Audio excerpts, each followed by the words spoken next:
How's it going? What's up? So today we have this Bilt 21-inch TB120 159cc OHV push mower. Story behind this, I don't know exactly how many hours are on it, but it's maybe as little as 0, and I'm assuming probably like 1 or 2. The owner unfortunately passed away, and the family of the owner is going through their equipment in the house to kind of go through their estate. This was pushed outside. Someone got it, brought it to me because it's not starting. So I am 95% sure we have a fuel problem. But I think what we're going to do is we're going to shove a little fuel down the throat of the carburetor and see if that is the problem. And here we go.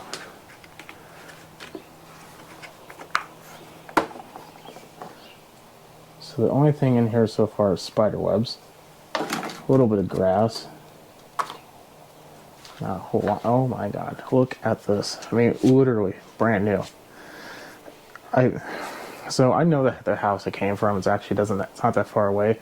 I drive through it maybe once or twice a week, and the grass, when it is normally cut, it's probably only twice a year.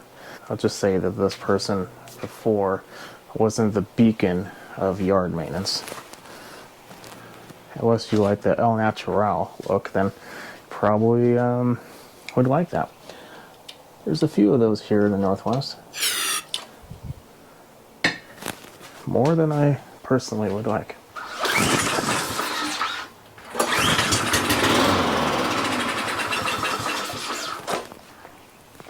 Okay. I don't know how well that came off on camera, but I'm pretty sure you saw a giant puff of white smoke. And the smoke that you see potentially right here, that's normal. It's been sitting for a long time. Oil over time will seep past the rings and fill the chamber. I say we're going to jack it back up, take off at least this cover. I don't know. Now we're going to want to empty the fuel out because, well, it's old.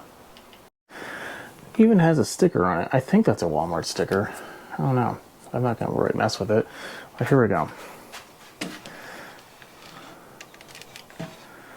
Let us take a couple bolts out there. Looks like we have a couple 10 millimeters. Let me get that ready. Whenever you have anything sitting for a long time, pretty much a guarantee you're going to end up having to do this. So if you don't want to have to do this, then don't let anything sit for an extended period of time. There we go. Sorry, to go check on dinner. Chicken on the rotisserie fire grill. If you ever cooked on wood before, you're missing out. It's the only way to cook. At least meat products. Probably don't want to cook a salad on it.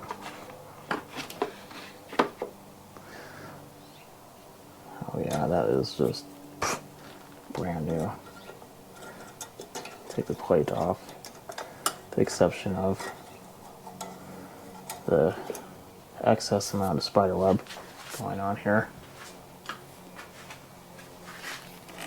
Let's get a better view. I'm convinced there's no such thing as a good tripod. Either too short or too small, or too big and too much of a wrong, weird angle. So that's just what happens, I suppose. Have to get used to it. Let's go ahead and take the fuel line off. There is no fuel shutoff I can see, so yeah, there's no fuel shutoff. I'm not 100% sure what engine this is. I feel like it's a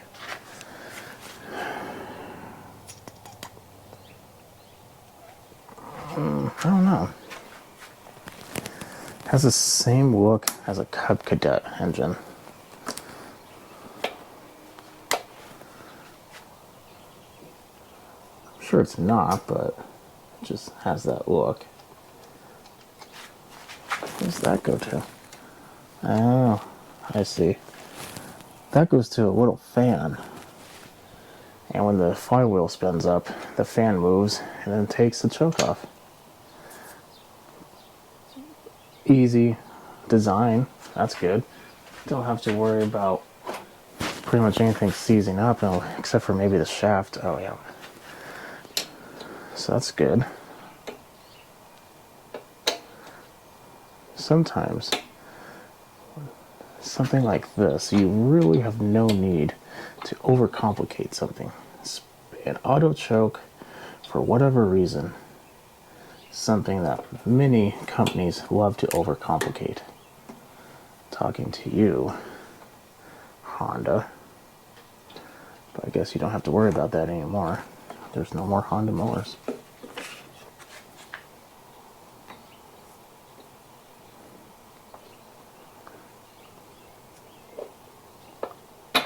There we go.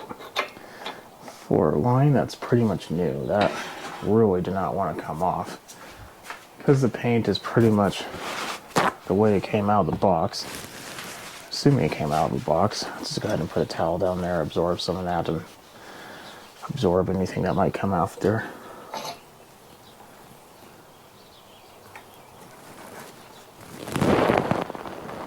Ooh, that's stinky. Smell it already.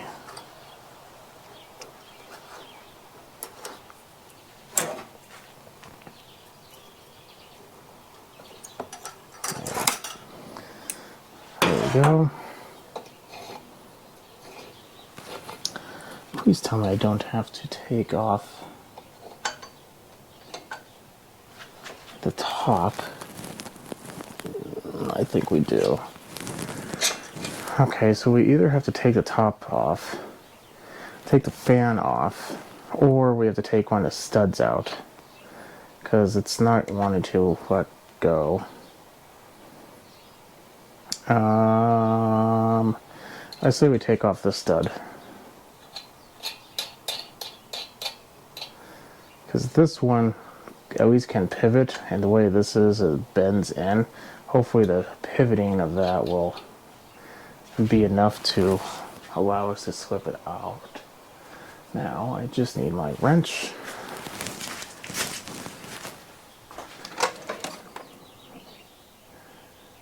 In case I didn't mention, that's a 10 millimeter. And of course, my 10 millimeter is not anywhere near me.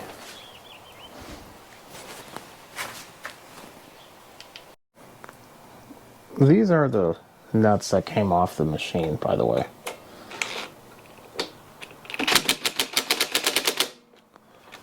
You shouldn't do it at an angle like I just did, but you're kind of in the way, so. Nope, I'm going to do this in a better angle. Okay, got it sufficiently tight. Now, this comes off. And hopefully, so does this. And it does, perfect. Okay. Whether or not that's easier to do than just doing it, taking the cover off, I don't know. Let's see what we have inside of here. Can't find my cup, so I wanted to kind of capture, get that stuff off. What was inside of here. But I guess if it's super bad, the towel will be different color.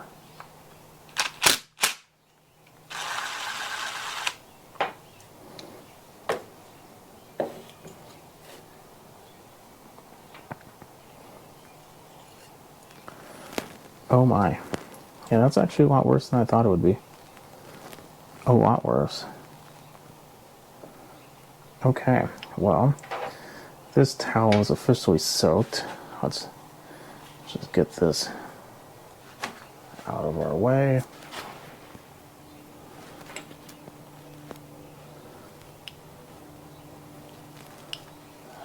That's sitting, we'll do that.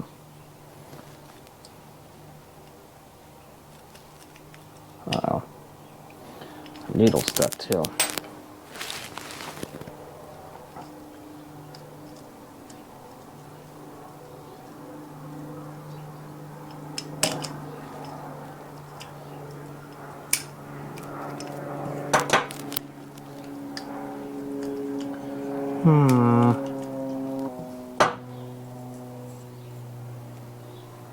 It's like sand in there. Could be corrosion.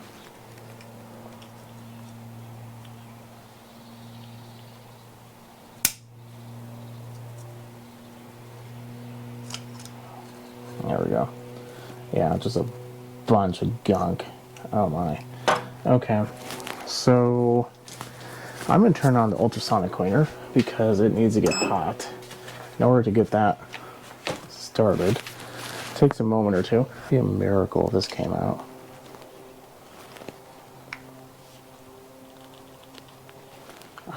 Oh, it did.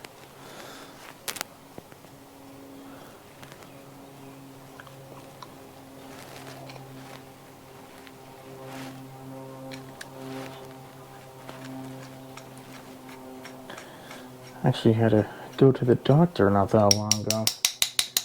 Miss P&W insisted on it because have you ever been welding and you forgot to put the ground on, or at least it's not a very good ground, and then your line gets red hot and then breaks off, goes on your shoe, and somehow it burns through your shoe onto your foot?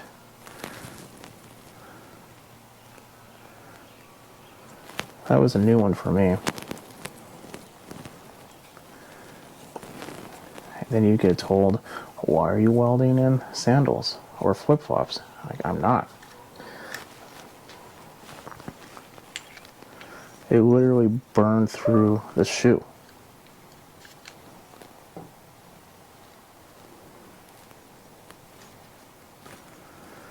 Okay, well, all that's taken care of. What I'm going to do is I'm going to put this in the cleaner. It's going to be in there for about 20 minutes because of this junk. And then we're going to take a sample of fuel, see how bad that fuel is. Got the carb out. Now, when I had a hard time getting a needle out, it was just because it's full of junk.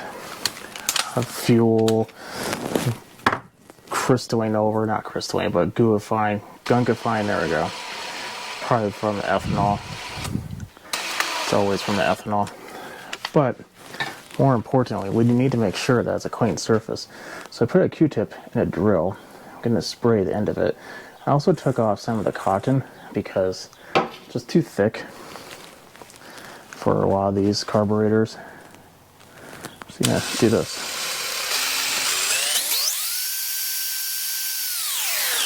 Now you don't need to push hard. You just need to press. And that's it. I think I'm going to take the other side and do more or less the same thing. I just use brake parts cleaner on the end of it. If it's really bad, you can use like that orange hand soap that has like pumice in it. That works pretty good. Valve grinding compound, sparingly of course. The black stuff is just for my hands. Went to go move the barbecue again.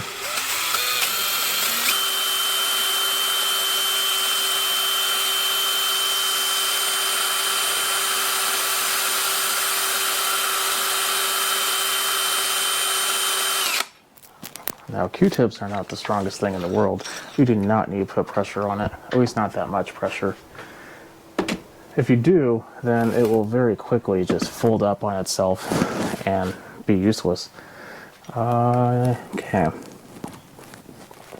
I think I'm going to blow it out with some compressed air and we'll give it a try. The needle itself, oh, I didn't get the rest of it out of the cleaner. Okay, so let's give this a test. I'll put the needle in, put the pin in. Now, when I blow on it, maybe clean that up a little bit more. Anyway, when I'm blowing it like this, I shouldn't hear anything. But when I go like this, I should. So I'm going to do that now.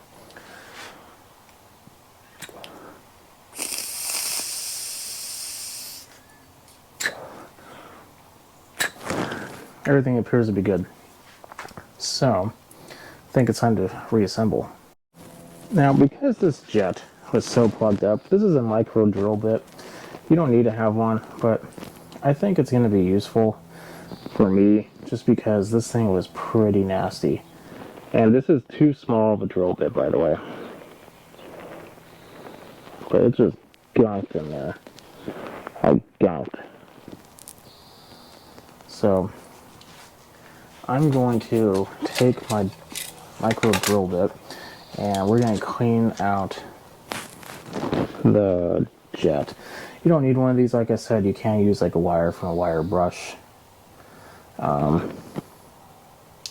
It's pretty common. I use that, but since I have this, we're just gonna push on through. At least I think this is smaller. Yeah, it is. It's just really dunked in there. So this,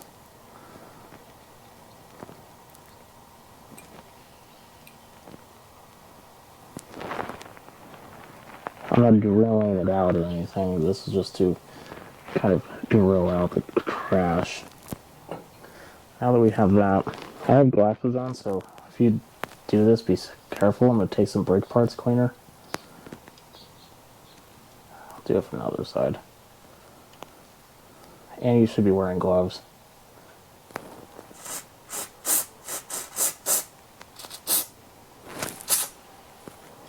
Because if you don't, at least wear goggles or glasses or whatever, you will end up having this like shoot you square in the eye. That's never fun.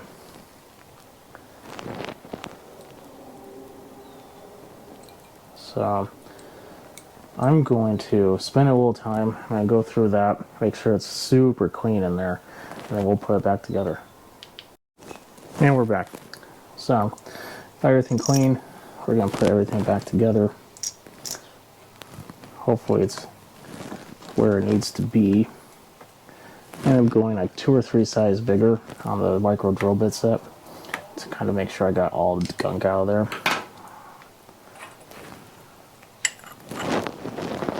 The bowl came out pretty good. There's still a little bit of staining. I'm not going to worry too much about staining now. Ooh, I need to clean out that bowl nut though. Go ahead and spend a little time with that too. There we go, much better.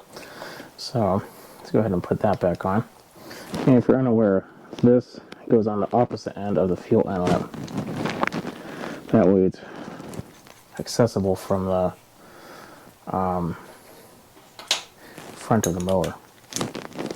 It's kind of useless. You always leave a little bit, but I personally like the idea of just running it dry. So we have that. I also did blow through here and it appeared to be unblocked. So that's good. The outside of the carb is of no concern to me. The bowl was just a little bit dirty, actually a lot dirty.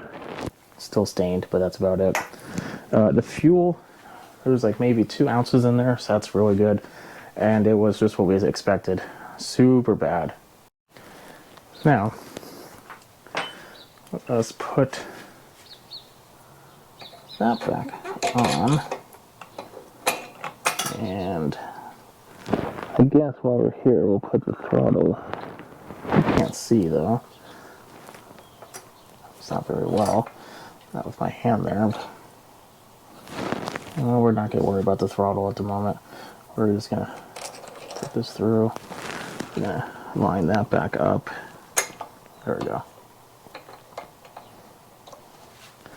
Now we can kind of worry about the throttle. Why is this not wanting to move very well? Now, it's getting caught on the breather tube. So, let's go ahead and I'm going to get this tightened down, put the fuel line on. Actually, no, I don't need to tighten that down. I need to put the choke on. Then I'm going to put everything back together the same that way it came off. It's down, it's on the ground, it's ready to go. Everything's put together. Let's put the air filter cover on there. Actually, no, let's not do that yet. Let's put some fuel in there. So this is non-ethanol. Some places have a little more convenient access to it than others. I'm lucky enough to have pretty good access. The farthest, well, the closest one to me is maybe 10 minutes away. Probably more like 15. But there's like 12 if if I feel like driving half an hour. I only put a little bit in for two reasons. One, I'm not here to pay for someone's lawn mowing. And two, probably more for you, because the needle is kind of on the sketchy end. That needle does have a rubber tip, so it should be fine. We did clean it pretty well. I don't want it to leak. And if it is going to leak, I don't want to have like the whole tank of fuel just sitting there waiting to evacuate onto the deck. Don't want to do that. So let's go ahead and put that back on there. Now, if you think about it, it takes about a second or two to go from the tank into the carb. It's a very small hole. It needs to have time to fill the bowl. Usually, I would say within 30 seconds, it's probably going to be full. And hopefully turning off by that point. If it's not, then we're going to notice a leak. So, choke is closed.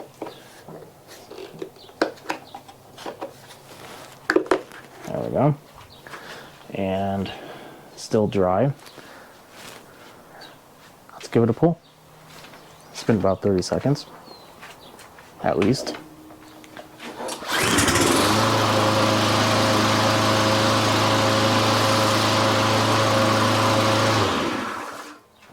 Perfect. Let out another puff of smoke. Like I said, that's fine. Horizontal pistons like this, that's just what happens. Now, if your vertical piston does that and it hasn't been tipped over on its side, you potentially could have a problem. But we are good to go. If you notice, it wasn't surging, so we have it cleaned out, and the jet is cleaned out thoroughly. New fuel, like I said, non-ethanol, and it seems like it runs pretty good. The only thing I don't like about it is the bag appears to be not fitting very well to the body. That could just be a design, or maybe the bag isn't on right. I don't really know. But that's it. So if you have one of these that's been sitting for a really long time, doing this will probably get going, especially if you saw what we saw. If you like what you see, keep watching, subscribe, follow me on Instagram at SmallEngine101. If this helped you out, put a thumbs up. That helps me out. In addition to that, I do offer membership, so if you need personalized assistance or help, that is one of the perks. So consider doing that if you need it. And other than that, I'll see you in the next one. Have a good night.